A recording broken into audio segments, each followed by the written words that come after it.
Psalm 30, verses 6 through 12.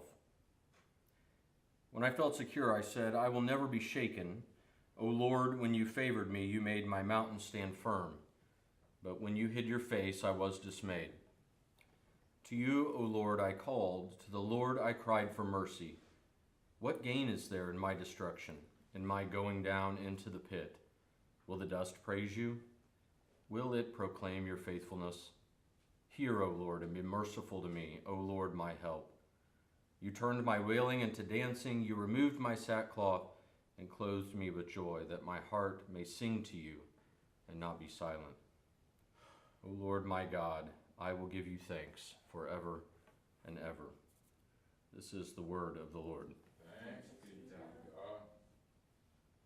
Saline Gaffney had a story so familiar that she could be any of our grandparents, really. I think she was born June 26th of 1917, just a few months after the United States entered World War I.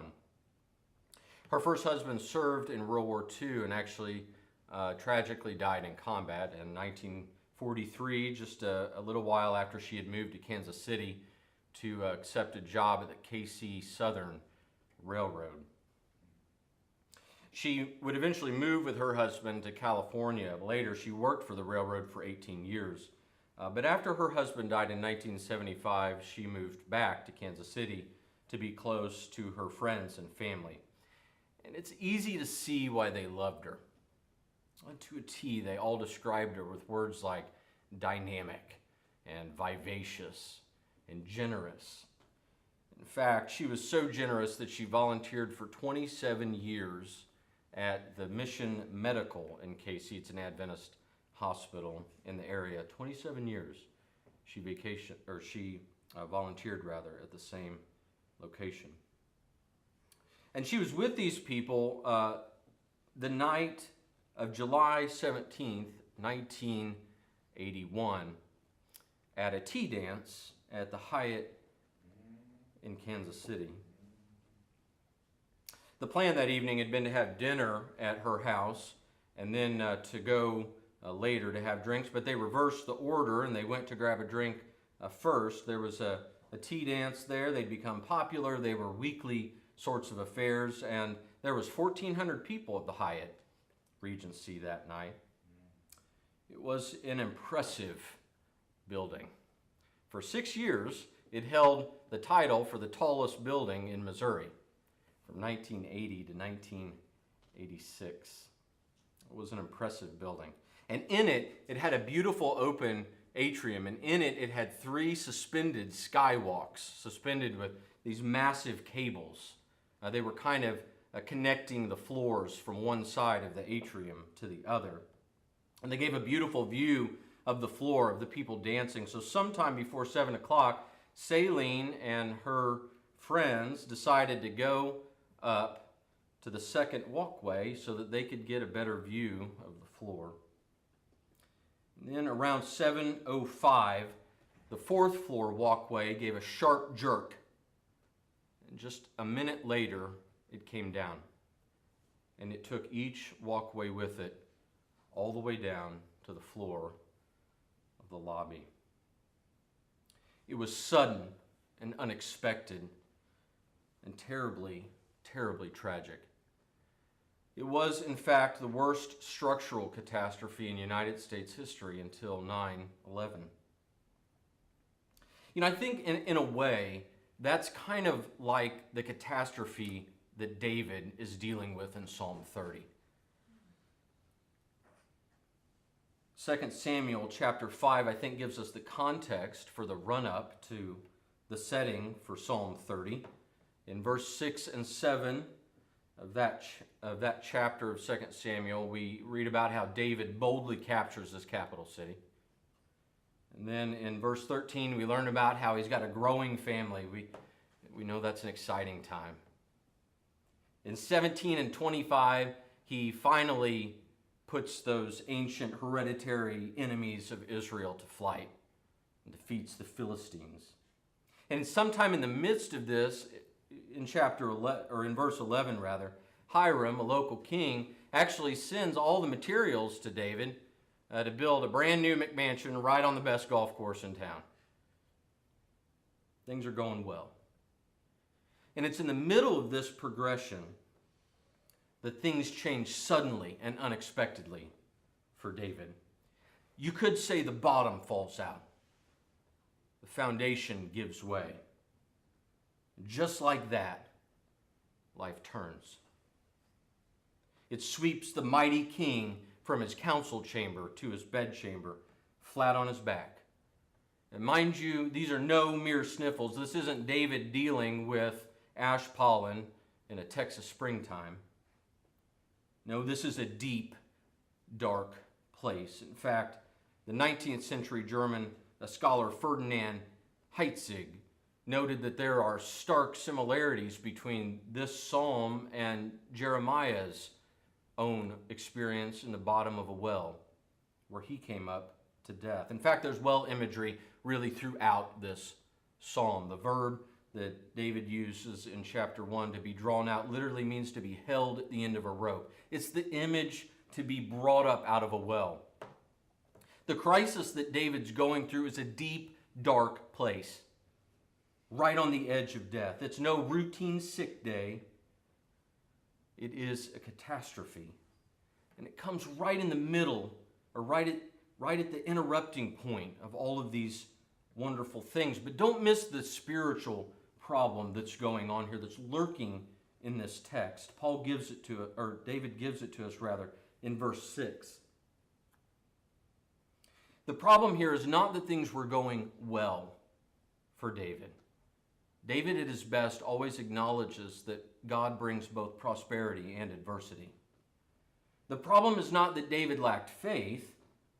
Earlier, he has said that the Lord established him.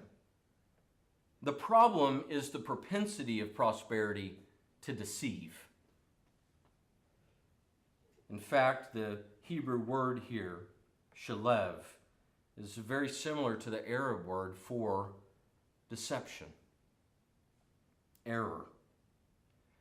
David's prosperity led him, lured him, seduced him into some erroneous conclusions, into a false sense of security, somehow almost imperceptibly. As David was going along through all of these successes, a new foundation was being laid in David's heart. Not one on a rock, but on sand. And that's really what good times do sometimes, isn't it? I mean, they push the darkness away. They make danger seem distant. But really, in the end, they're just an illusion. They cover up what we ought to be able to pay attention to and notice. The laughter that God sends as a balm to our heart suddenly begins to mask warning sounds that we should be able to hear. The blessings that are meant to remind us of our constant dependence on God gradually begin to replace God.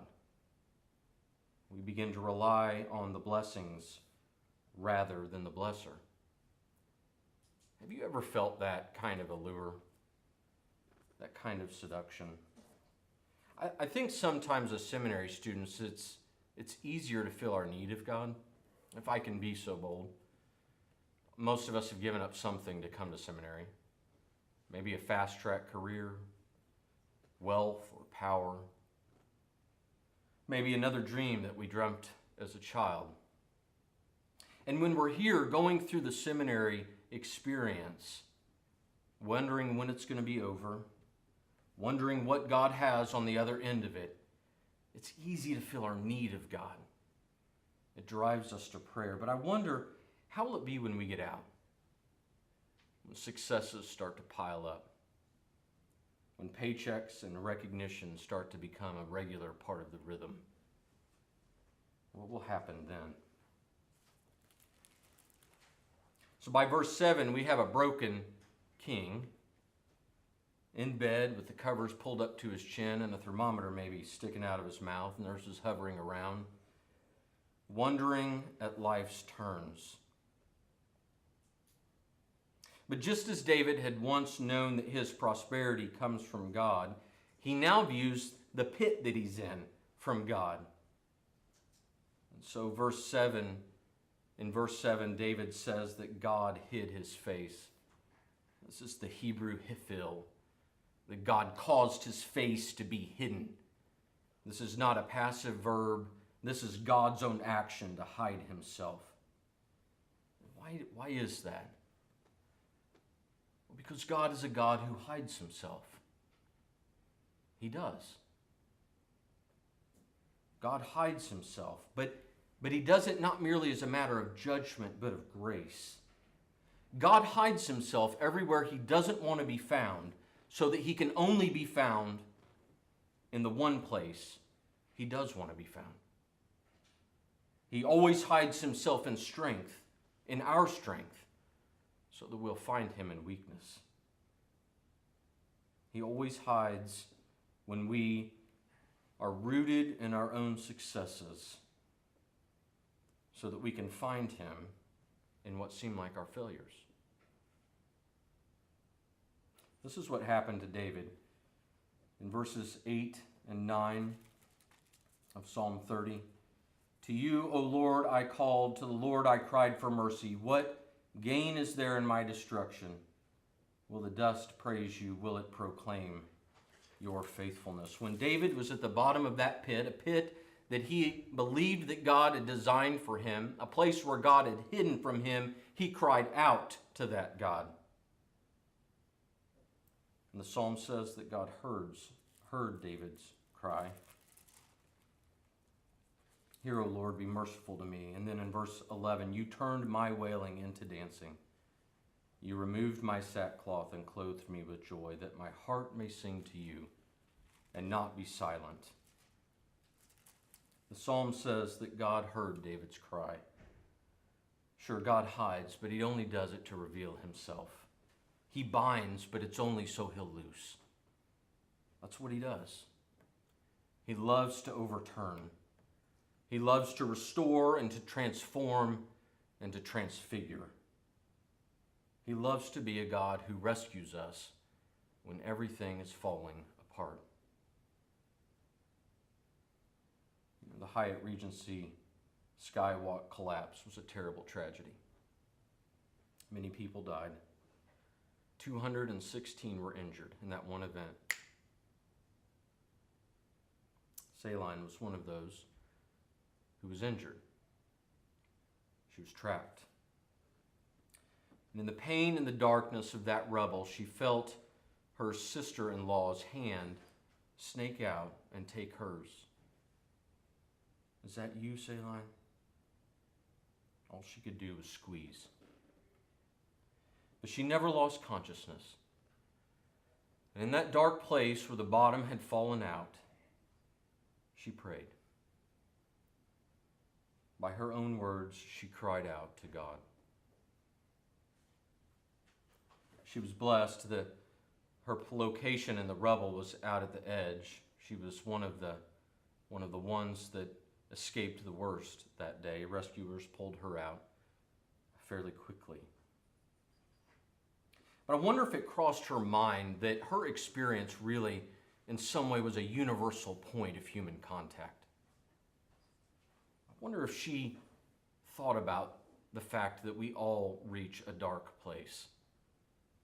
We all find ourselves in a pit eventually. Just as David did on his deathbed, she called out to him.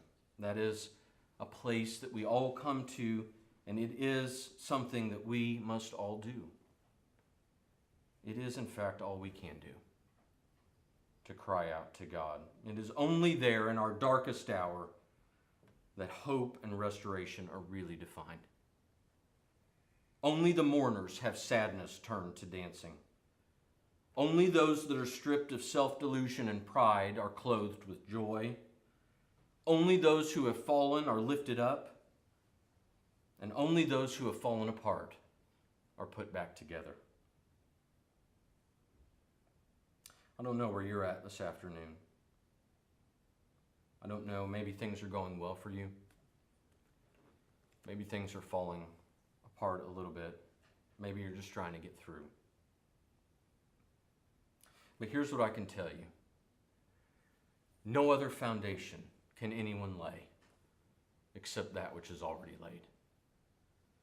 There is only one source of security, and it is not accomplishment. It is not material security. It is not wealth. It is not academic accomplishment. It is not even a successful career in ministry.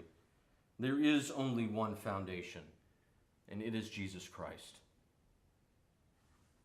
Maybe you're struggling this morning.